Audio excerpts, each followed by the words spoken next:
Hello বন্ধুরা, আজকের গল্পটি আমরা ৩ বান্ধবী মিলে বৌদির দেবরের সাথে। তো বন্ধুরা, গল্পটি শুরু করি। গরমের ছুটি পড়তেই আমরা ৩ জন বান্ধবী প্ল্যান করে ফেললাম, এবার একটু বাইরে কোথাও যেতে হবে। শহরের কোলাহল থেকে একটু মুক্তি, একটু নিরালায়। আমরা ঠিক করলাম যাব রীতা বৌদির গ্রামের বাড়ি। রীতা বৌদি আমার দূর সম্পর্কের আত্মীয়, খুব মিশুক, হাসি খুশি, আর তার রান্নার গল্প প্রচুর শুনেছি। আমরা পৌঁছালাম বিকেল নাগাদ। গ্রামের শান্ত পরিবেশ, দোতলা ছোট্ট বাড়ি, চারপাশে ধানক্ষেত, বাঁশঝাড়, আর একটু দূরেই এক পুরনো আমবাগান। রাতের খাবার দারুণ হল। রীতা বৌদি খুব যত্ন করে খাওয়ালেন। খাওয়া দাওয়া শেষে আমরা ৩ বান্ধবী ছাদে বসে গল্প করছিলাম। হঠাৎ করে ওরা বলল, চল না, আমবাগানে একটু হেঁটে আসা যাক। রাত অনেক, মজা হবে। আমি একটু ইতস্তত করছিলাম। তখন রীতা বৌদি এসে বললেন, আমার দেবর এখন ছুটিতে এসেছে। ও চুপচাপ ছেলে, কিন্তু খুব ভদ্র। চাইলে ওদের সাথে ঘুরে আসতে পারো। ওরাও মাঝে মধ্যে রাতে বেরোয়। কি আমার মনে কেমন একটা কৌতূহল তৈরি হল। দেবর, আমবাগান, রাত, সবকিছু যেন গল্পের মতো লাগছিল। রাত একটা পেরিয়ে গেছে। তখনই জানালা দিয়ে হাত ইশারা করলাম, ইঙ্গিতটা দেওয়া ছিল রাহুলের জন্য। একটু পরে আমবাগানের ভেতর থেকে নরম শব্দে কাশির আওয়াজ এল। আমাদের সংকেত বুঝে যাওয়া হয়েছে। আমরা ৩ জন বান্ধবী খুব ধীরে, হাসি চাপতে চাপতে বেরিয়ে পড়লাম ঘর থেকে। চারপাশটা নিস্তব্ধ, শুধু পায়ের আওয়াজ শোনা যায়। আমগাছের নিচে পৌঁছে দেখি রাহুল দাঁড়িয়ে আছে। ওর চোখে একটু ধোঁয়াটে চাহনি, যেন কিছু লুকোনো আছে। তোমরা এলেই না, ও ফিসফিস করে বলল। আমি হেসে বললাম, সবে তো শুরু। সেই রাতে আমগাছের তলায় নিঃশব্দ বাতাসে সম্পর্কের একটা অজানা রং ছড়িয়ে পড়তে শুরু করল। কেউ কিছু বলেনি, শুধু চোখে চোখে ইঙ্গিত ছিল। আমরা ৩ বান্ধবী, আমি, শাইনি আর কৃতিকা, সেদিন রাতে যেন এক অদ্ভুত অনুভব নিয়ে পৌঁছালাম আমগাছের তলায়। চারপাশটা নিঃশব্দ, শুধু গাছের পাতাগুলো মাঝে মাঝে বাতাসে কেঁপে উঠছে। গাছতলার এক কোনায় দাঁড়িয়ে ছিল অর্ণব, রীতা বৌদির দেবর। সাদা টি শার্ট, হাতে একটা হালকা টর্চ, আর ঠোঁটে অল্প একটা হাসি। কিন্তু ও চোখে যেন কিছু কথা চেপে বসে আছে। তোমরা সবাই এসেছ? ভাবিনি সত্যি আসবে, অর্ণব বলল। শাইনি হেসে বলল, এই তো ভাবলাম একটু সাহস করে দেখা যাক রাতের গ্রামের রংটা কেমন। কৃতিকা তখন গাছের গুড়িতে বসে পড়ল। আমি পাশে দাঁড়িয়েছিলাম, আর অর্ণব একটু এগিয়ে এল। ওর চোখ আমার দিকে এক মুহূর্তে আটকে গেল। আমাদের মাঝে তখন অদ্ভুত এক নীরবতা। কথা কম, অনুভব বেশি। অর্ণব খুব মোলায়েম গলায় বলল, এই জায়গাটা আমার খুব প্রিয়। ছোটবেলা থেকে রাত হলেই এখানে এসে বসি। জানো, চাঁদের আলো, গাছের ছায়া কেমন জাদুর মতো লাগে। আমি মুচকি হেসে বললাম, হয়তো এই রাতেই কিছু গল্প শুরু হয়। কৃতিকা আর শাইনি তখন নিজেদের মধ্যে হাসাহাসি করছিল। আমরা একটু দূরে হাঁটতে লাগলাম, আমি আর অর্ণব। পায়ের নিচে শুকনো পাতার আওয়াজ, আর মাঝে মাঝে হালকা ঝিঙি ডাকার শব্দ। হঠাৎ হালকা বাতাসে আমার ওড়নাটা উড়ে গেল। অর্ণব হাত বাড়িয়ে সেটা এনে দিল, আর সেই মুহূর্তে ওর আঙুল ছুঁয়ে গেল আমার হাতের পাশ। সেই স্পর্শ ১ সেকেন্ডের বেশি ছিল না, কিন্তু তার তীব্রতা যেন মিনিটের মতো দীর্ঘ। আমরা কেউ কিছু বললাম না, শুধু একবার চোখে চোখ পড়ল। সেই চোখের ভাষায় যেন লেখা ছিল কিছু অপূর্ণ কিন্তু গভীর। রাতের সেই আমগাছতলার মুহূর্তটা যেন মনের এক কোণায় চেপে বসেছিল। পরদিন সকাল থেকে আমরা কেউ সে কথা মুখে আনিনি, কিন্তু আচরণে বদলটা পরিষ্কার ছিল। অর্ণব এখন প্রায়ই আমাদের ঘরের পেছনের বাগানে চলে আসত। ওর কাছে একটা পুরনো গিটার ছিল, যেটা বাজিয়ে মাঝে মাঝে গুনগুন করে গান ধরত।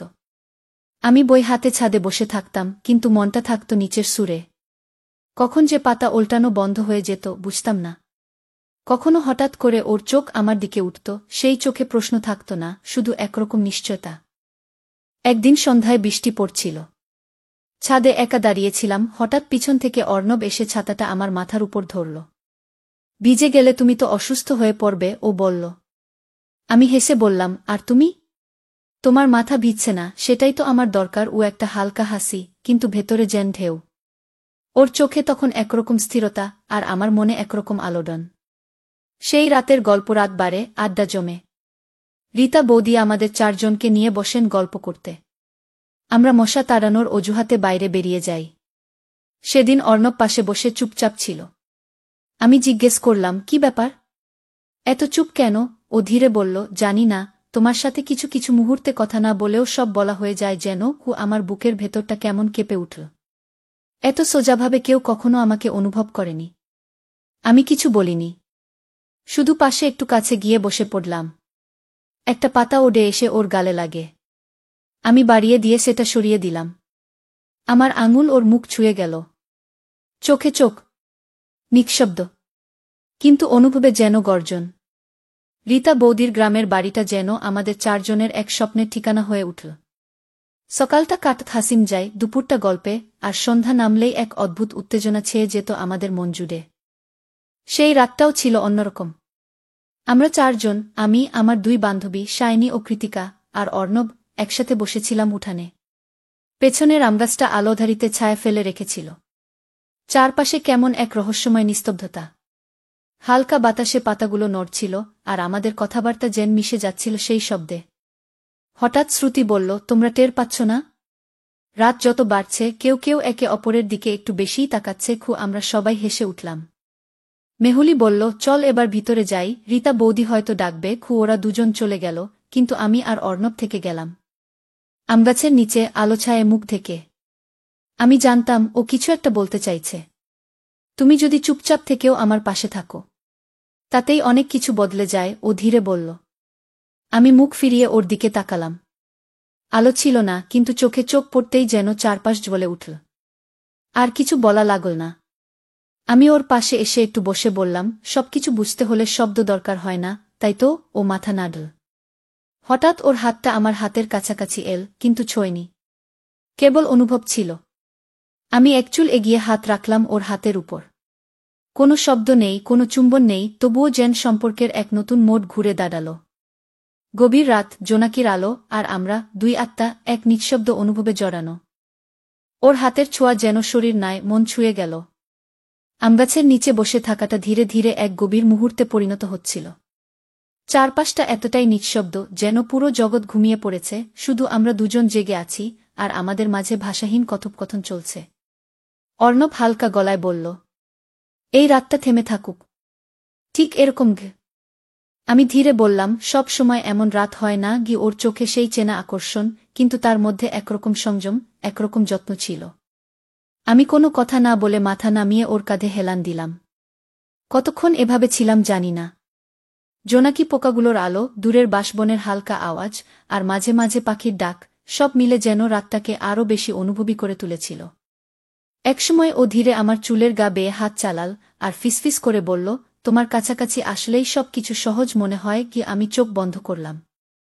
কোনো শব্দ নাই, কোনো চিৎকার নাই, কেবল নিঃশ্বাসের শব্দে একে অপরকে অনুভব করছিলাম।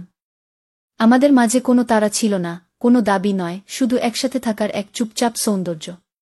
ভোরের দিকে ঠান্ডা পড়ে গিয়েছিল। আমি হালকা কেঁপে উঠতেই ও আমার পাশে আরও ঘেঁষে এল। নিজের গামছাটা আমার গায়ে জড়িয়ে দিল। আমি ধীরে বললাম, তুমি এমনই থাকবে তো? একদম এরকম, ও বলল, তোমার পাশে থাকলে নিজেকেও ভালো লাগে। সূর্য ওঠার আগেই আমরা ফিরে এলাম উঠানে। বান্ধবীরা তখনও ঘুমোচ্ছিল। কেউ কিছু জানল না, কিন্তু সেই রাতটা আমার মনে এমনভাবে ছাপ ফেল, যেন কোনো গোপন কথা কেউ শুধুই আমার জন্য লিখে রেখে গেছে। সেই রাতটার পর কিছু যেন বদলে গিয়েছিল। না, আমাদের কথাবার্তা তেমন কিছুই বদলায়নি। কিন্তু আমরা যখন একে অপরের দিকে তাকাতাম, দৃষ্টিটা আর আগের মতো ছিল না। চুপচাপ থাকলেও যেন ভেতরে অনেক কিছু বলে ফেলছিল। আমরা সবাই তখনও রীতা বৌদির বাড়িতেই ছিলাম। সকালে উঠেই বান্ধবী মিতা হঠাৎ হেসে বলল, কাল রাতে তো তোরা কোথাও গেছিলি না রে? আমি একটু চমকে গিয়েছিলাম।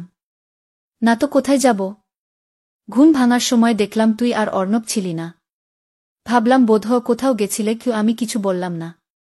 রূপা আমার দিকে তাকিয়ে হালকা চোখ টিপল। ও বুঝে ফেলেছে, অন্তত কিছুটা। এরপর সারাদিন আমরা ঘোরাঘুরি করলাম। কিন্তু আমার মন পড়ে রইল আগের রাতেই।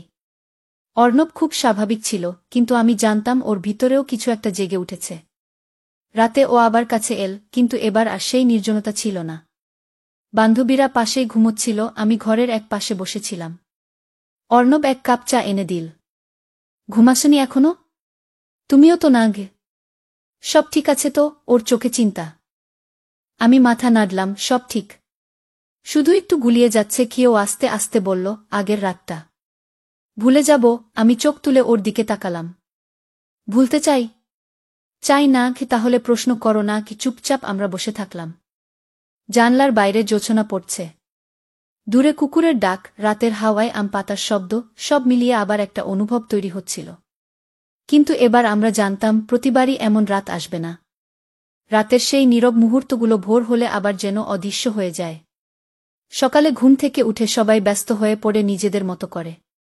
কিন্তু আমার ভিতরটা একদম চুপ করে থাকে। যেন কিছু একটা চেপে বসেছে। চোখ বন্ধ করলেই মনে পড়ে যায় অর্ণবের চোখে গভীর সেই দৃষ্টি। ওর কণ্ঠে ঝড়েপটা নির্ভরতা। আমি জানি ওর চোখে আমার জন্য কিছু আছে। শুধু ভালো লাগা না, তার চেয়ে বেশি কিছু। কিন্তু তবুও আমি ভাবি, ঠিক তো কি করছি? রীতা বৌদি তো আমাকে নিজের বোনের মতোই দেখে। অর্ণব হল ওর দেবর। ওদের সংসার, পারিবারিক সম্পর্ক সব যেন একটা বাঁধনে বাঁধা। আর আমি এক সাধারণ মেয়ে, দুটো বান্ধবী নিয়ে একটু ঘুরতে এসেছি এখানে। আর এই কয়েকদিনেই আমার মনে এমন কিছু গেঁথে বসেছে যা না বলা যায়, না মেনে নেওয়া যায়। রাতে চুপচাপ বান্ধবীদের পাশে শুয়ে থাকি। ওরা ঘুমিয়ে পড়লে আমি জানলার পাশে গিয়ে দাঁড়াই। দূরে আমগাছটার নিচে অন্ধকার ছায়া পড়েছে। মনে পড়ে যায়, সেই জায়গাতেই তো আমরা একসাথে বসেছিলাম। ও যদি আমায় ভালোবাসে তাহলে সামনে এগিয়ে আসবে কি? আর আমি যদি ওকে ভালোবাসি তাহলে সমাজের চোখে আমরা কি? এই প্রশ্নগুলো আমাকে ঘুমোতে দেয় না। পরের দিন সকালে অর্ণব আমার পাশে এসে বসে। ওর চোখেও চিন্তা, কথা নেই। আমি হঠাৎ বলে ফেলি, তুমি যদি ভুল করেও কাকিমাকে বলো, আমি কি মুখ দেখাতে পারবো? অর্ণব আমার হাতটা ধরে ধীরে বলে, আমি বলবো না। যদি না তুমি চাও। আমি চাই তুমি আমার পাশে থাকো, কিন্তু তোমার ইচ্ছা ছাড়া না গিয়ে। এই উত্তরটুকু শুনে আমার চোখ ভিজে যায়। এক পাশে শান্তি, অন্য পাশে ভয়। আর সেই মাঝখানে দাঁড়িয়েছিলাম আমি, নয়না। সেদিন সকালটা অন্যরকম ছিল। শাইনি, কৃত্তিকা আর আমি বারান্দা চা খাচ্ছিলাম। হালকা বৃষ্টির পরে রোদের ঝিলিক, একটা সুন্দর গন্ধ চারদিকে। অর্ণব সিঁড়ি বেয়ে উঠছিল, আর আমি ভুল করে একটু বেশিই তাকিয়ে ফেলেছিলাম ওর দিকে। আর তখনই রীতা বৌদি চুপচাপ আমাদের পাশে এসে দাঁড়ালেন। এই অর্ণবকে এত কড়া নজরে দেখছ যে? কোনো গল্প চলছে বুঝি? মুচকি হেসে বললেন, কিন্তু চোখে ছিল অন্যরকম এক প্রশ্ন। আমরা তিনজনই একসাথে হেসে ফেললাম, যেন একটা হালকা রসিকতা। কিন্তু আমি জানতাম ওর চোখে ধরা পড়ে গেছি। দিনের বাকি সময়টা রীতা বৌদি খুব স্বাভাবিক ছিলেন। রান্নাঘরে রান্না করলেন, আমাদের খেতে ডাকলেন, গল্প করলেন। কিন্তু আমি বুঝতে পারছিলাম ওর ভেতরে কিছু একটা চলছে। বিকেলে আমি একা ছিলাম রান্নাঘরের পাশে। বৌদি এসে হঠাৎ বললেন, নয়না, তুই তো অনেক বড় হয়ে গেছিস, বুঝে চলিস সব। তবে মনে রাখবি, কারো ঘরের গল্প যেন নিজের গল্পে গাঁথা না পড়ে যায়। ও আমি কিছু বলতে পারলাম না। বৌদি চলে গেলেন, কিন্তু ওর কথাগুলো আমার ভিতরটা নাড়িয়ে দিল। আমি কি ভুল করছি? আমি কি একটা সম্পর্ক গড়ে তুলছি এমন একজনের সঙ্গে, যে আমার পরিবারের এক অংশ, এবং বৌদির পরিবারেরও? অর্ণব তখন উঠোনে দাঁড়িয়েছিল। ওর দিকে তাকাতে পারছিলাম না। আমার মুখে কেবল একটাই ভাবনা, এই সম্পর্ক যদি বৌদি বোঝেন, ওনার ভালো লাগবে তো। রীতা বৌদির কথাগুলো আমাকে বদলে দিয়েছে। আমার মধ্যে এক ধরনের চাপা অস্বস্তি কাজ করছিল, যেন আমি কিছু লুকোচ্ছি, অথচ সেটা আবার নিজের মনেরও খুব কাছের। অর্ণবের সাথে এই সম্পর্কটা যতই নিঃশব্দ হোক, ওর স্পর্শ, ওর কথা, ওর চাহনি, সব কিছুই আমাকে একটু একটু করে গড়ে তুলেছে, আবার টানেও ধরছে। সেদিন বিকেলে সবাই বাইরে ছিল। শাইনি ও কৃত্তিকা বৌদির সঙ্গে রান্নাঘরে, আর অর্ণব আমার পাশে এসে দাঁড়াল। তুই কেমন আছিস, নয়না? ওর কণ্ঠটা খুব শান্ত, কিন্তু ওর চোখে আমি আমার সব প্রশ্নের উত্তর খুঁজছিলাম। আমি বললাম না কিছুই। ও আস্তে করে আমার হাতটা ধরল। আমি জানি তোর মন এখন হাজার দোলাচলে। কিন্তু একটা কথা বলি। বল। তুই না বললে আমি আর কিছু করব না। কিন্তু আমি চাই এই সম্পর্কটা শুধু স্মৃতি হয়ে না থাকুক। আমি চাই এটা ভবিষ্যৎ হোক। আমার গলা শুকিয়ে গেল। চারদিকে নীরবতা। শুধু ওর চোখে চোখ রেখে আমি বললাম, তাহলে কি করব আমরা? অর্ণব আস্তে করে বলল, চল, এখনই কিছু বলবো না কাউকে। আমরা দুজন শুধু নিজেদের ভালোবাসাটা বুঝে নিই। সমাজের চোখ, পরিবারের চোখ, সবকিছু একদিন সামলাব। এখন শুধু তুই আর আমি। আমরা সেই বিকেলে বসেছিলাম আমগাছের নিচে। কোনো শব্দ নেই, শুধু পাতার নরম দোল আর মনের নিঃশ্বাস। সেই মুহূর্তেই আমরা দুজন একসাথে একটা গোপন সিদ্ধান্ত নিলাম, এই ভালোবাসা আমরা ভাঙতে দেব না। কিন্তু এখনই কাউকে জানাব না। বিকেলের আলোটা ধীরে ধীরে নিঃশেষ হচ্ছিল। উঠোনে বসেছিলাম আমি আর রীতা বৌদি। চারপাশে এক ধরনের শান্ত অথচ ভারী নিস্তব্ধতা। বৌদি চুপ করে বসেছিলেন, হাতের কাজ শেষ করেও যেন কিছু একটা ভেবে চলেছেন। আমি বললাম, কি ভাবছেন বৌদি? তিনি একটু হাসলেন। তারপর সেই চিরচেনা স্থির ভঙ্গিতে আমার দিকে তাকিয়ে বললেন, তুই এখন অনেক বড় হয়ে গেছিস নয়না। শুধু বড় নয়, অনেক কিছু বুঝিসও। গিয়ে আমি অবাক হলাম। কিছু বলার আগেই বৌদি আবার বললেন, ভালোবাসা বড় অদ্ভুত জিনিস। অনেক সময় তা ঠিক বেঠিকের হিসেব মানে না। কিন্তু একটা কথা মনে রাখিস, ভালোবাসার থেকেও বড় একটা জিনিস আছে। তা হল সম্মান। নিজের প্রতি, আর যার প্রতি তুই টান অনুভব করিস তার প্রতিও। আমি চুপ করে শুনছিলাম। বুঝতে পারছিলাম বৌদি অনেক কিছু জানেন যা আমি বলিনি। তিনি বললেন, আমি তোকে কিছু বলবো না। কারণ আমি জানি তুই যেটা ঠিক মনে করবি সেটাই করবি। তবে একটা অনুরোধ করব, কখনো নিজের ভিতরকার সত্যিটা লুকাস না। সত্যিই যদি কিছু থাকে, সেটা একদিন না একদিন আলো আসবেই। কি আমি মাথা নিচু করেছিলাম। গলার কাছে কিছু আটকে ছিল। বৌদি আস্তে করে আমার কাঁধে হাত রাখলেন। তুই যা বুঝিস, যা অনুভব করিস, সেটা তোরই সম্পদ।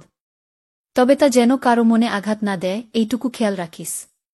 ভালোবাসা তখনই পূর্ণ হয় যখন তাতে কারো চোখে জল না আসে। সন্ধ্যার বাতি জ্বলে উঠল। বৌদি উঠে গেলেন ধীরে ধীরে। আর আমি চুপ করে বসে রইলাম, মনটা হালকা অথচ গভীর এক ভাবনায় ভরে গেল। তো বন্ধুরা, ভিডিওটি ভালো লাগলে কমেন্টে জানাবেন। এই রকম ভালোবাসার গল্প শুনতে চাইলে চ্যানেলটা সাবস্ক্রাইব করুন এবং পাশে থাকুন আর আপনার বেল আইকনটা বাজিয়ে রাখুন, যাতে নতুন ভিডিও আপলোড করা মাত্র আপনারা দেখতে পারেন।